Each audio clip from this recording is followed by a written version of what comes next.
Hai teman-teman, perkenalkan nama saya Divani Adira Putri. Saat ini saya berusia 18 tahun. Hidup dengan ekspektasi dan skenario Tuhan yang tak sejalan, membuat saya banyak menelan rasa sakit. Bukan karena tidak bersyukur, tapi karena saya belum seutuhnya bersyukur.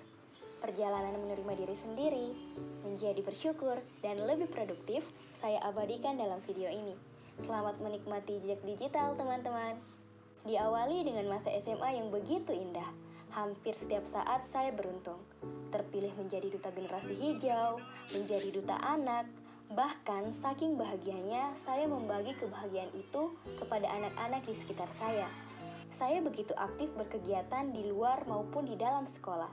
Menjadi pengurus inti organisasi, panitia kegiatan sekolah, menjadi agen pelopor dan pelapor, dan juga aktif dalam pemenuhan kesetaraan gender. Pokoknya tiada hari tanpa bermain. Tapi saya lupa, tujuan utama saya adalah belajar. Sampai akhirnya di penghujung kelas 12, saya tidak tahu harus mau melanjutkan kuliah di mana dengan bekal ilmu yang begitu minim. Sadar akan kecerobohan saya mulai berhenti berorganisasi dan fokus belajar. Dengan segala cara untuk fokus, saya kalah. Kecintaan saya dalam berkegiatan membuat saya kembali lupa untuk belajar. Satu persatu kegagalan mulai saya rasakan. Bukannya mengambil hikmah, saya malah terus-terusan insecure dan mengeluh. Gagal SNMPTN, gagal SBMPTN, gagal UTUL UGM, gagal seleksi mandiri di Unpad, bahkan saya gagal berkuliah di jurusan kedokteran. Saya sendiri pun sampai lupa apa potensi di dalam diri saya. Tapi saya percaya bahwa Tuhan menghancurkan rencana kita supaya rencana kita tidak menghancuri kita. Bersamaan dengan itu, saya banyak kehilangan support system. Teman-teman hanya mau tahu kesuksesan saya, tanpa benar-benar peduli dengan sakit yang saya alami. Di titik terendah ini, saya menyadari bahwa tidak ada pertemanan yang abadi. Kamu hanya punya kamu. Sebuah pesan mengingatkan saya bahwa mungkin kali ini saya tidak seberuntung orang lain. Akan tetapi, orang lain belum tentu bisa sekuat saya sampai saat ini. Waktu terus berjalan. Di semester 1, saya terlalu asyik bermain dengan teman-teman baru, seakan mendapatkan teman yang begitu sefrekuensi dengan saya. Tugas saya kerjakan seadanya, materi saya baca seadanya. Intinya setiap hari saya berusaha untuk membahagiakan diri saya. Sampai akhirnya, libur kuliah membenahi diri saya. Saat itu, saya melihat mata bapak yang begitu kelelahan sehabis bekerja. Belum habis beliau beristirahat, telepon sudah masuk dan memerintahkan beliau untuk meeting di kantor.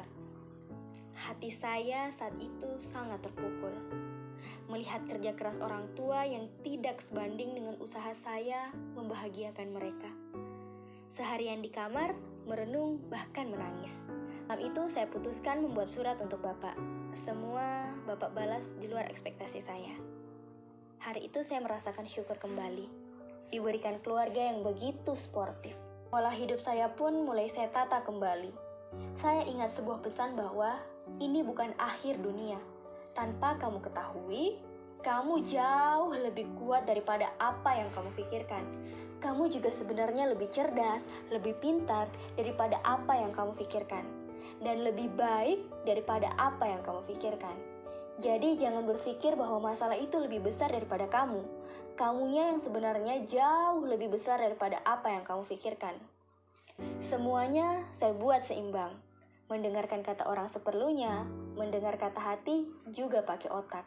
Saya mulai aktif kembali mendaftarkan diri sebagai relawan, mengikuti seminar dan webinar di sela-sela waktu kuliah saya, aktif sebagai misioner di Forum Anak, mengurangi waktu bermain saya, mengikuti organisasi secukupnya, menghapus beberapa sosmed walaupun sering hilaf, belajar bangun pagi, konsisten dalam beribadah, dan mengasah skill mengedit saya. Sebuah pesan mengingatkan kita bahwa lebih baik kita berkeringat hari ini daripada kita harus bercucuran air mata di masa depan. Dia yang gagal memeras keringat di masa muda harus bersiap mengeluarkan air mata yang lebih banyak di masa tuanya. Dia yang berhasil menahan diri dari huru-hara akan lebih banyak merayakan kesuksesan di masa depan. Dicap berubah adalah segelintir kata yang sering saya dengar di telinga saya. Sebagian merasa senang dan sebagian pun gundah.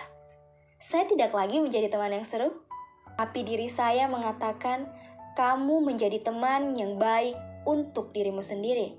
Kamu bisa memaafkan dirimu sendiri, kamu selalu mencoba produktif, selalu belajar memanajemen waktu, kamu meninggalkan yang salah, kamu berani tidak memiliki teman-teman, bahkan kamu percaya dan selalu mengandalkan dirimu sendiri. Saya tidak ingin terlena dengan masa muda, karena saya yakin ketika mereka santai menikmati masa muda, dan saya bekerja keras meraih mimpi, suatu saat ketika mereka terpaksa harus bekerja keras, saya sudah santai dan menikmati hasilnya. Saya tidak ingin menjadikan diri saya seperti kertas yang telah diremuk-remuk, bisa kembali tapi tidak utuh seperti sedia kala. Saya tidak ingin kembali ke jalan yang sesat, karena semuanya bisa dimaafkan tapi tetap menyisakan bekas. Saya, kamu, dan kita semua pasti akan mengalami hari-hari yang buruk sekarang ataupun nanti. Dan terkadang hidup benar-benar tidak adil. Tapi dengan keluarga yang baik, beberapa teman, dan beberapa tantangan menarik, kamu sudah bisa berjalan lebih jauh.